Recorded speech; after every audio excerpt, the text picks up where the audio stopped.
Hey everybody, Mark Kelly, Mr. Saltwater Tank, coming to you live today to take your questions about moving and upgrading a saltwater tank. I'm a couple minutes early.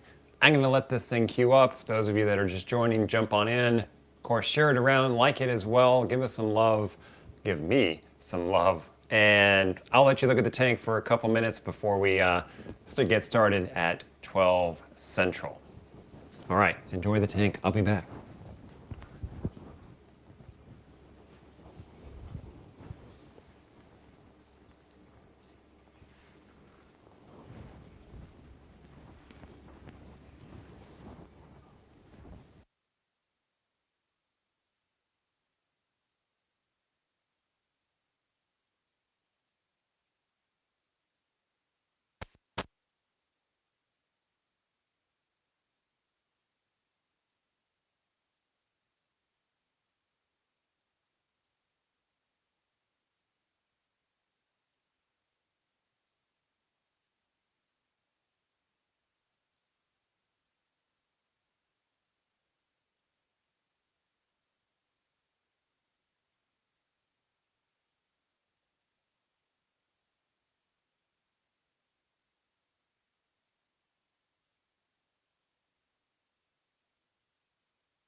All right, I'm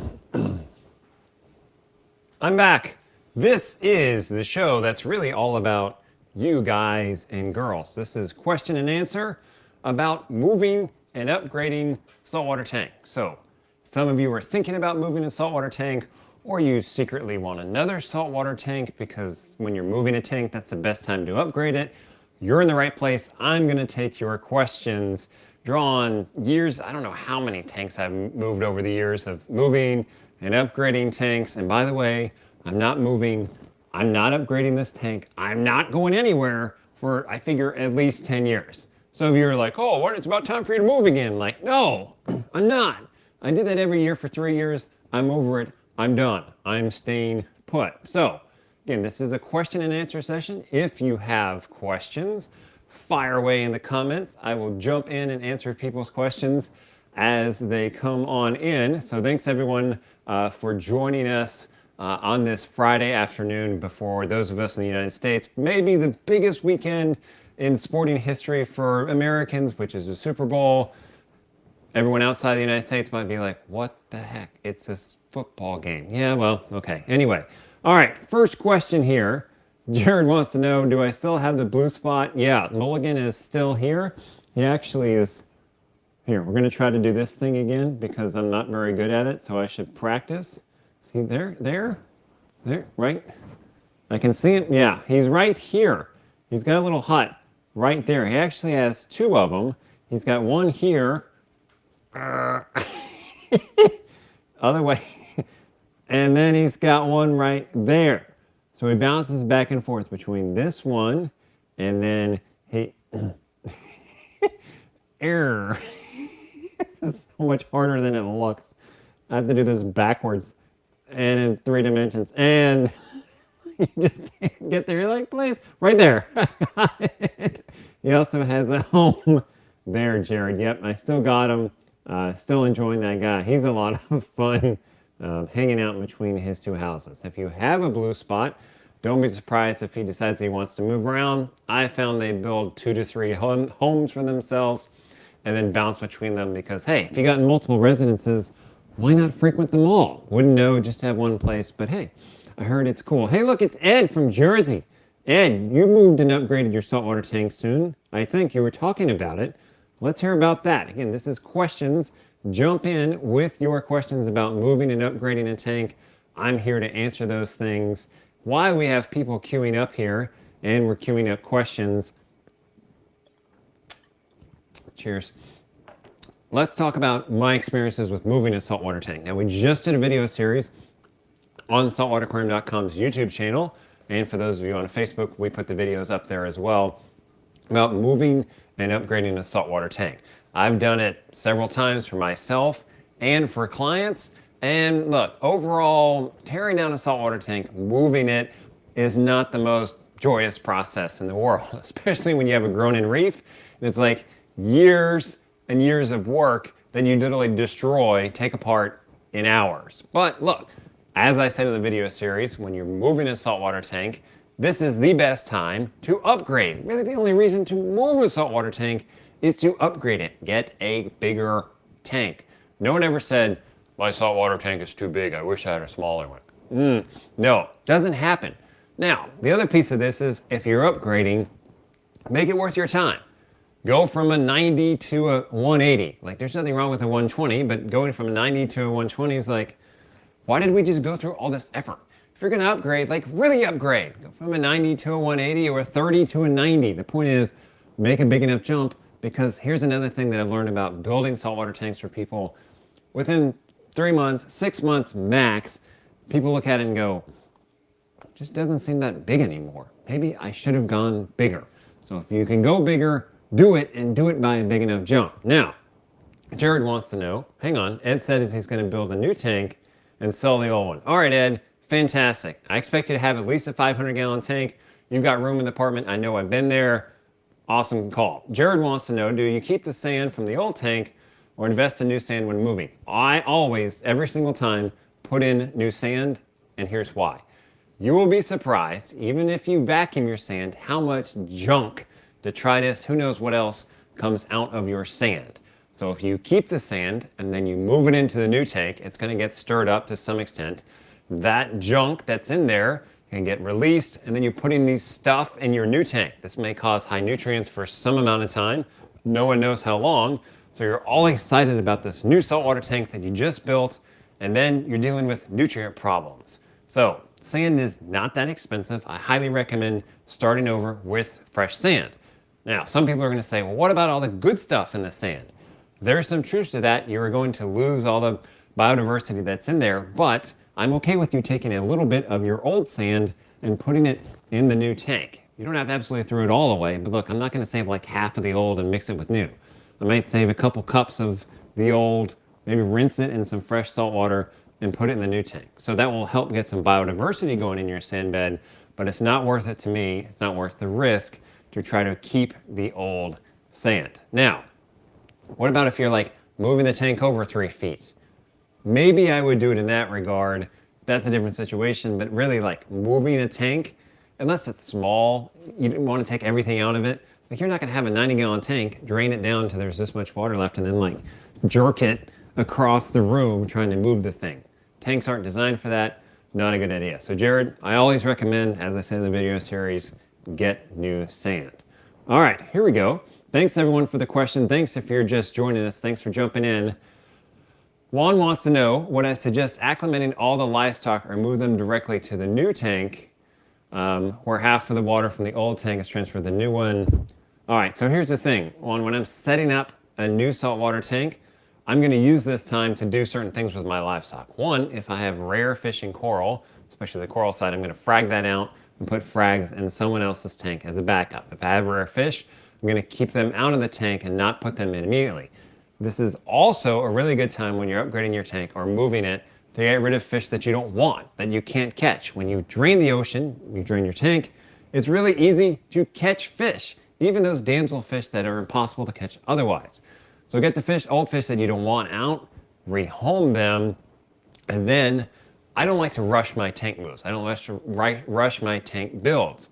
If you're upgrading your tank, let's say you have a tank here and you're upgrading it and you have to put the new tank in the exact same place, I'm going to set up holding tanks. I'm going to take the fish out, take the coral out, and I'm not going to be in a rush to move all that livestock back in. I want to take my time, build out my new system, really make it great, because if you try to do it later, it's not going to happen. So I'm not looking to tear down my old system, throw the new system in place, and 3 hours later fill it up and put water back in it.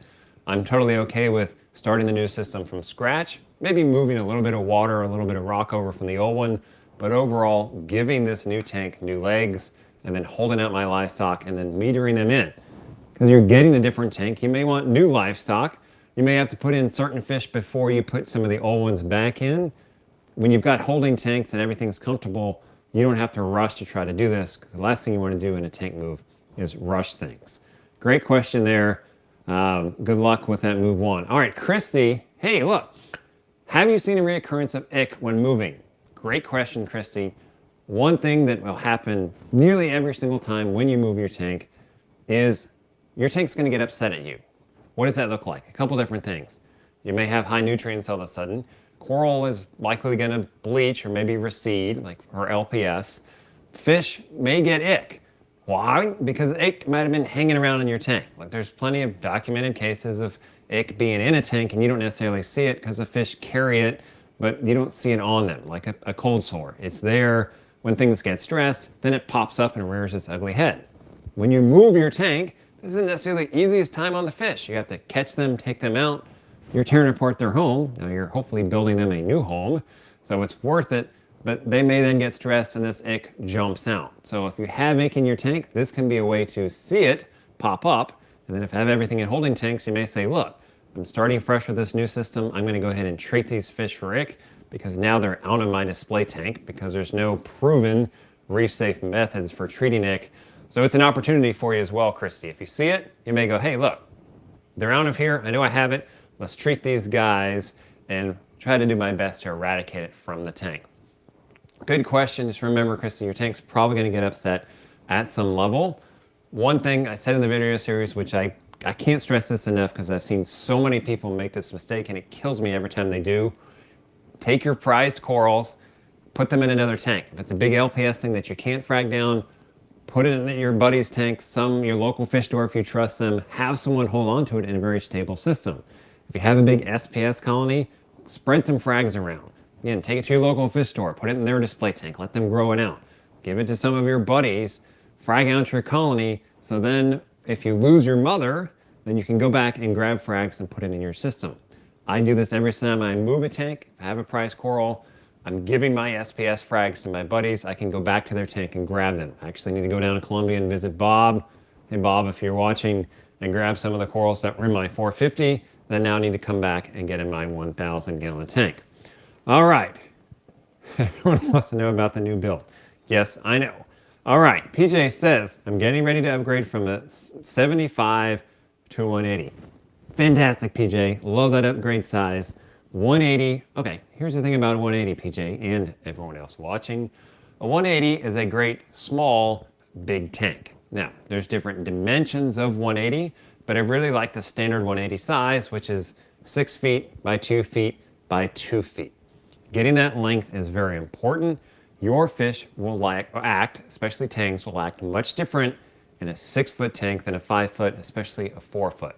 So if you're going from to a 180, that's a great bigger tank because it feels big, but it doesn't take up tons and tons of room. Like 6 by 2 by 2, some people say, look, that's 6 feet in my house. Yeah, but it's not really that big. It's not like you're asking for an 8-foot or a 12-foot tank. Now, if you can do bigger, great.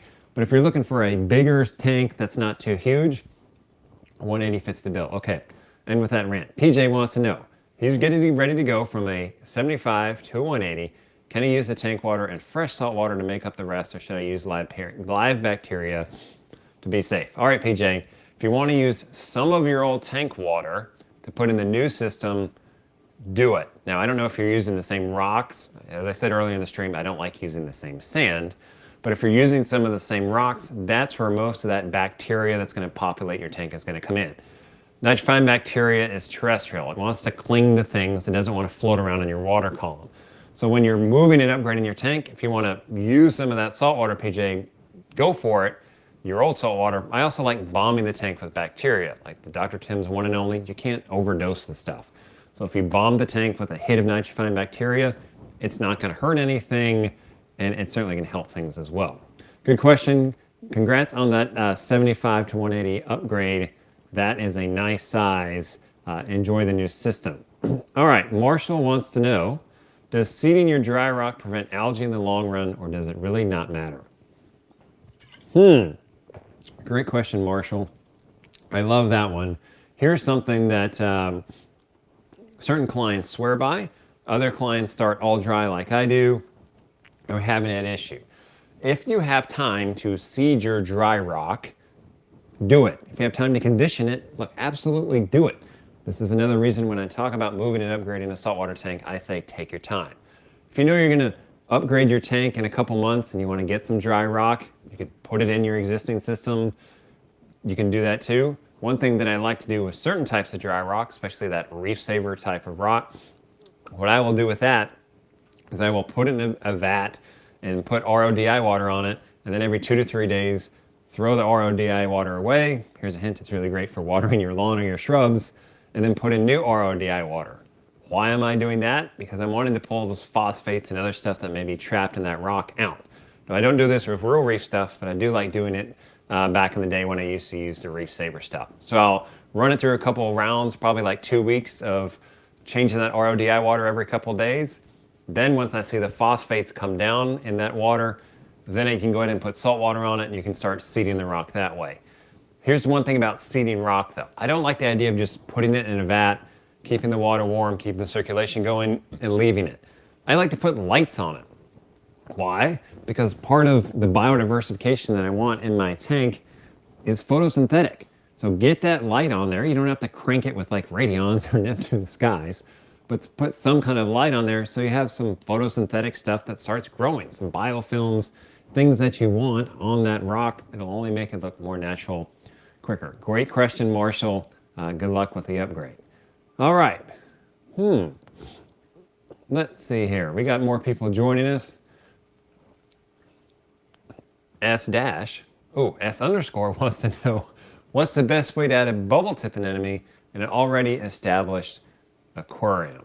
This is easy. You can acclimate them and then I put them in the tank. The thing about adding a bubble tip to your tank is those guys are known to roam. So if you're putting a new bubble tip in your tank, I like to cover up my power heads, whatever you're using, wave pumps, MP60s, gyres like I have on mine. Put the foam covers on those or the mesh covers because it's not uncommon that that bubble tip's going to cruise around your tank and go, which neighborhood am I going to hang out in? He may even pop off a rock and drift around in the water column.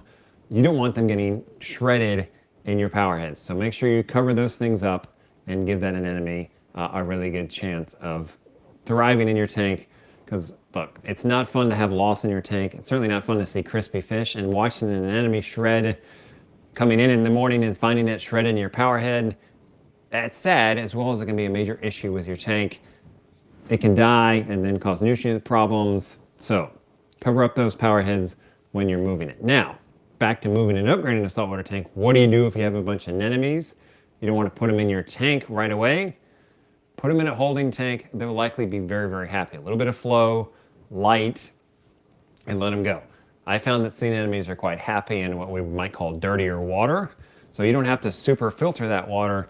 Let those guys go. If you have some bubble tips, you may get lucky and they may split while you have them in the holding tank, and then you got even more bubble tips in there as well. All right, S_ is back and says the problem is my tank is already full of corals and he wants to add this bubble tip anemone. All right, here's the thing about sea anemones, especially bubble tips. Remember how I said they like to roam? They're like a redheaded stepchild. They're going to do whatever they want, and you can deal with it. So if you have lots of coral in your tank, then you put in a rose bubble tip anemone or a green bubble tip, any sea anemone for that matter, they're going to move around and find out where they like. And they really don't care if they happen to park next to your favorite coral or your rare coral. If that's where they want to hang out, that's where they're going to hang out, and you can deal with it. So you may have to move rocks around to get corals out of there. You may have to watch your favorite coral burn down if that's where the sea anemone is going to live. That's just part of living with a sea anemone. Now, some people, like one of my clients, will absolutely not put a sea anemone in a mixed reef tank, especially an SPS tank. Look, if that's you, I understand. I personally like the look of a sea anemone, so I'm willing to risk it. Here's the other fun thing about sea anemones in a tank. They might find out where they want to stay, and they're totally happy. And then one day they're like, I'm going to move. I'm out. And then they start moving around for no apparent reason, even if you don't change anything in your tank. So they may park themselves in the perfect spot that's away from everything, and you're like, I'm winning. This is great.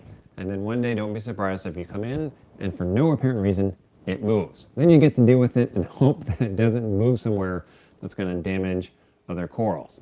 It's a risk, but personally, I like having sea anemones in my tank. You can make that call. Good luck with adding that sea anemone to your tank, S_. All right, deep sea, as in tanks, going from a 125 to a 36, from a 36 to 125. Again, that's 4 times upgrade. Good call on the size upgrade. Using the same material from the 36 and adding water, I'm going to have a new cycle. Okay, you're saying the same material. I'm assuming you mean rock. Remember, I'm not a fan of reusing the sand. If you move your rock from one tank to another, are you going to have another cycle? Probably not, especially if you're moving that stuff quickly or you take care of it. So for example, you take the rock out, you put it in a vat, you keep the salinity stable, you keep some light on there, you keep some water and heat on it, the rock should be happy. Now, if you don't keep any fish around it, it's not uncommon that your nitrifying bacteria is going to die off to a certain point because there's nothing feeding it. But if you put that rock and you take care of it, you've put it from your old system into your new system, will you have a new cycle?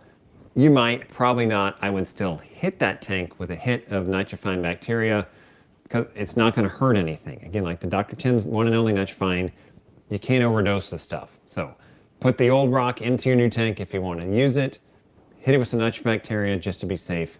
You're not going to hurt anything. Now, the past couple of weeks of Saturday Morning Quick Tips, I've been talking about cleaning off your rocks either by turning up your power heads once or twice a day or manually getting in there and blasting your rocks to get the detritus off of them. When you pull your old rock out of your tank, even if you have great flow in your system, don't be surprised to see a bunch of detritus and other stuff come flying off your rocks. So this is a good time to give your rocks a rinse. Dip them in salt water. If you have a mixing vat with a hose attachment, like you can spray them off with fresh salt water. Get all that detritus out of there as much as you can and give that new system its best chance of moving forward. If you have really old rock, I'm not a fan of reusing it. Rock that's 5 years old, maybe 10 years old, especially like buying a tank from someone on Craigslist and they're like, oh, my tank's coming down, come and get the rock for free. You don't know what kind of life that rock has had. Was it in a tank with high nutrients? Well, you take your high nutrient rock, you put it in a low nutrient tank, it can start throwing nutrients into your tank for who knows how long. Again, you're back to dealing with an issue with your brand new system. Imagine getting a new car, brand new, and then you find out that it's got a problem because they used parts in the vehicle. You'd be upset. Same thing with the tank. All right, let's see. M. Hamilton 0911. I need to drain my tank to move locations to another room. Will the rocks be okay to be out of water for 5 minutes or should I remove them and put them in a bucket? All right, overall, they'll be fine for 5 minutes. And when you're moving a tank to put it into another room, again, I'm not going to be in a rush. So I would take those rocks out. I would put them in a vat, like a horse trough or something, because that way when you go to re-aquascape things, you can re-aquascape it how you want. Because the idea of putting the rocks back exactly how they were, forget it. It's not going to happen. As soon as you move one thing in your aquascape, it won't fit back to how it was. So you take this time to re-aquascape things. Maybe you want to change some rocks out. Maybe one of your rocks has some nasty corals on it that you want to get rid of. Use that time to do it. So put that rock in a vat, let yourself have plenty of time to aquascape it without having to worry about it dying off. Great question. Again, if you're moving the tank, why not upgrade it? Can I put my... Not sure what that question means. Cichlid Villa, if you can rephrase that, not sure what you're asking on that, but certainly want to get your questions. Hey, look, Reef to Sea Forever, they're on our reefing report every week as well. Welcome over here on the saltwateraquarium.com channel. We're talking about moving and upgrading a saltwater tank. Remember, if you're moving a tank, this is the best time to upgrade. Use this opportunity to get a bigger one. It's worth it in the long run. You'll be happy. And as I talked about in the video series, maybe you have a spouse that's not so thrilled about you wanting a bigger tank or moving the tank. Look, this flows both ways. Guys and girls, your spouse, male or female, may not be thrilled about it. But here's the thing. Here's a great way to pitch it and get it done. Use this opportunity to build on your house or remodel a space. It can be simple, like painting the walls. Like, oh, the tank's going to be out of the way. Now's a great time to repaint the room because we can get behind there. Easy fix. Maybe that gets them more involved in the project. Then they see a reason that, yeah, if I get a bigger tank, I can do this remodel, change the flooring, whatever it is. You get the point. Use it as an opportunity and make that upgrade worth your time. Hamilton says, thanks for the answer. You're welcome. I hope that was helpful to you. Good luck with your upgrade. I'm curious, how many of you on the stream with us now, we got about 70 people now, are thinking about upgrading their tank? If that's you, raise your hand, say me, whatever. Leave a comment real quick. I'm curious how many people are thinking it's upgrade time. I know a lot of people have been thinking about that or have been doing that during the whole COVID lockdown things and onward. So I'm curious how many of you are thinking about an upgrade. Well, yeah, of course you am, Hamilton. You asked a question about it. Oh, look. Cypher JK is upgrading from a 55 to a 90 with a sump. Awesome. So look, here's a great point. There's another type of upgrade. Maybe you have an all-in-one tank that doesn't have a sump. Now you can upgrade to a tank with a sump. Awesome. You may not be going bigger in size, but you're changing your gear, you're changing your setup. That gives you an upgrade. Once you have a sump, you're very likely going to love it and you're not going to want to go back to an all-in-one system. So congrats on that upgrade, as well as the 50 to a 90. I'm a little partial to the 90. That was my first tank when I got back in the hobby. And here's a fun factoid. The tank behind me is 1,000 gallons with a step down. The volume of the water in the step down is 90 gallons, the same size as my own 90-gallon tank. All right, let's see. Who else is upgrading here? Marco is upgrading from a 90 to a 125. Okay, Lucky _ 805. Upgrading, moving 120-gallon SPS. Super word because most of the colonies, SPS, the size of your fist. All right, look, Lucky, frags those things down. You don't have to completely frag them down, but take some frags, put them in other tanks, give yourself some backup strategy because it's very likely that that SPS isn't going to be happy during the move or in the new system. All right, let's see. Who else? We got some Nuvo. David says, look, I'm upgrading from a Nuvo 20 to a Nuvo 30. Not sure that counts. I mean, it's an upgrade. If you can go bigger, certainly do it. But if that's what you got, that's what you got. All right, Marco says he's changing from crushed coral to all new live sand. Should be happier with the sand over the crushed coral. Changing the aquascape and placement of the pumps. All right, so we got some people who are considering an upgrade.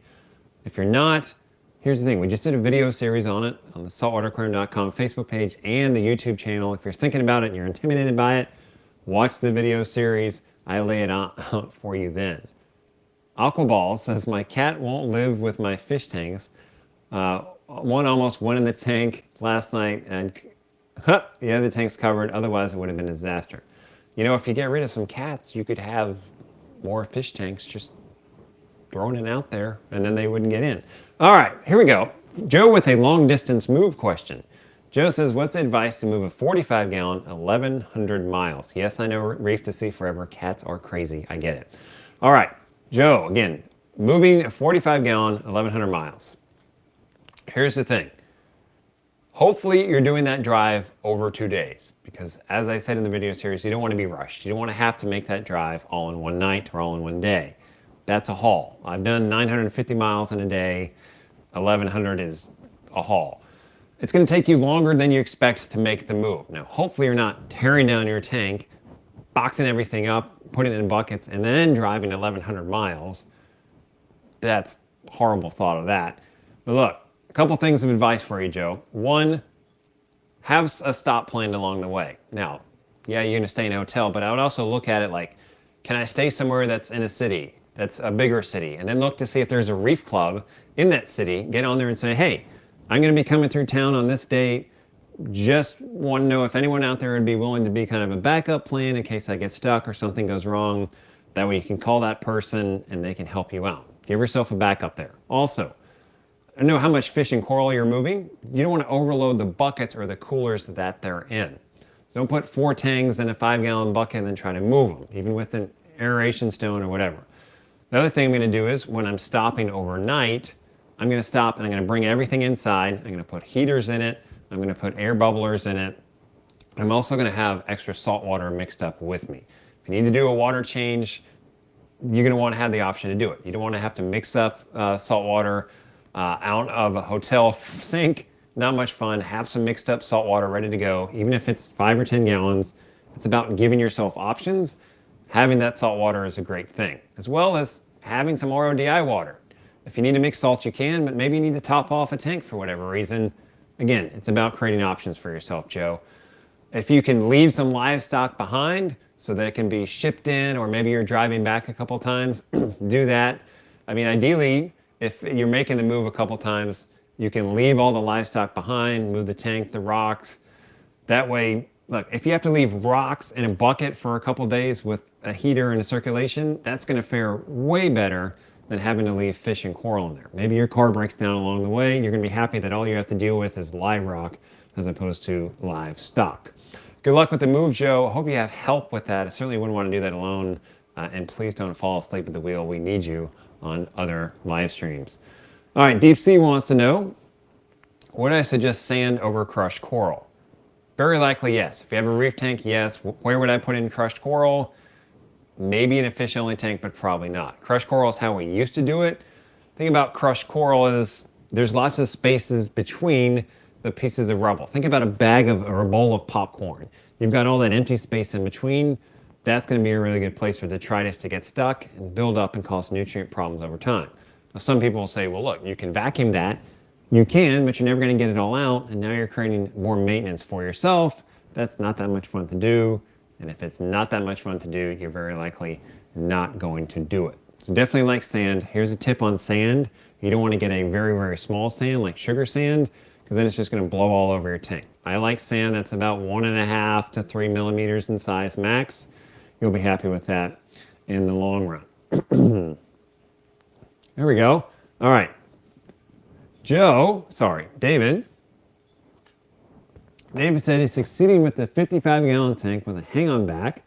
Excellent old SPS tank with old school metal halide T5s. I dig it, David. Send me a picture of this. I want to see it.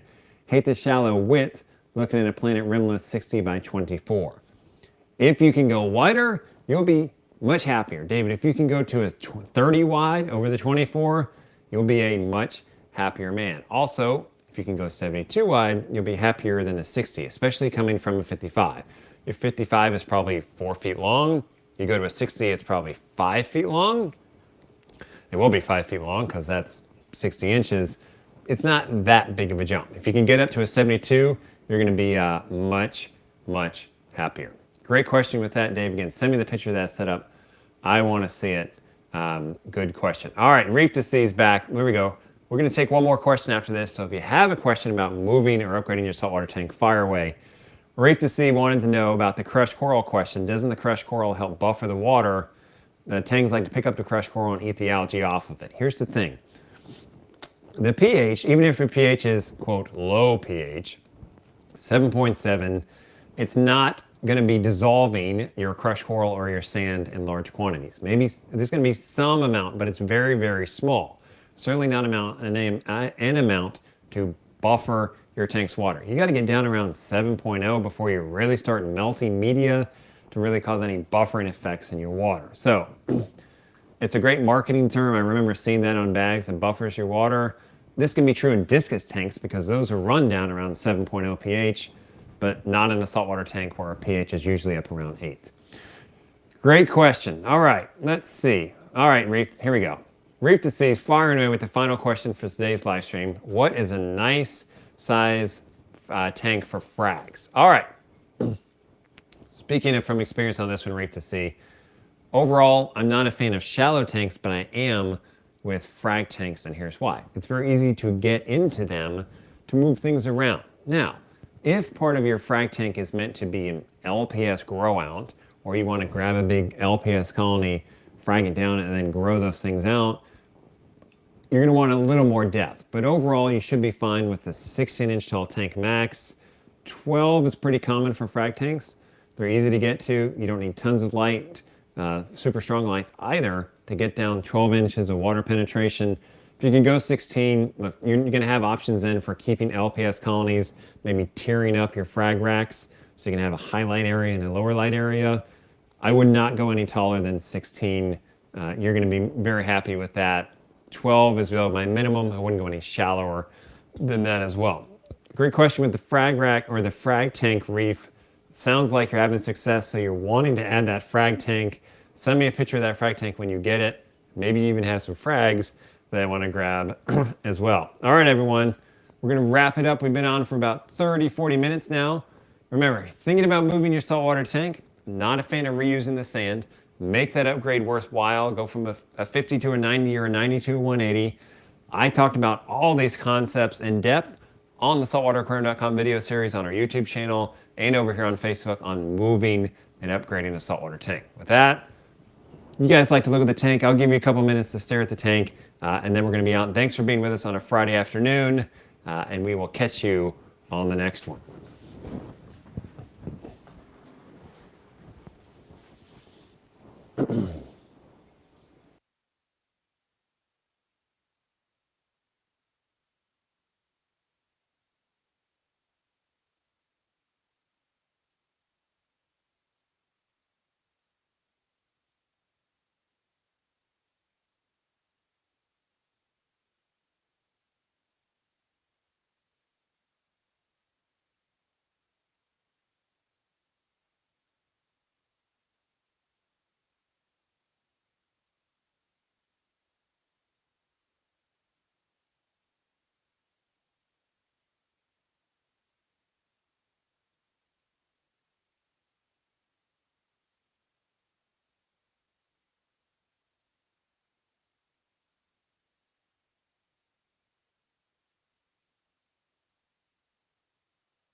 Nori time.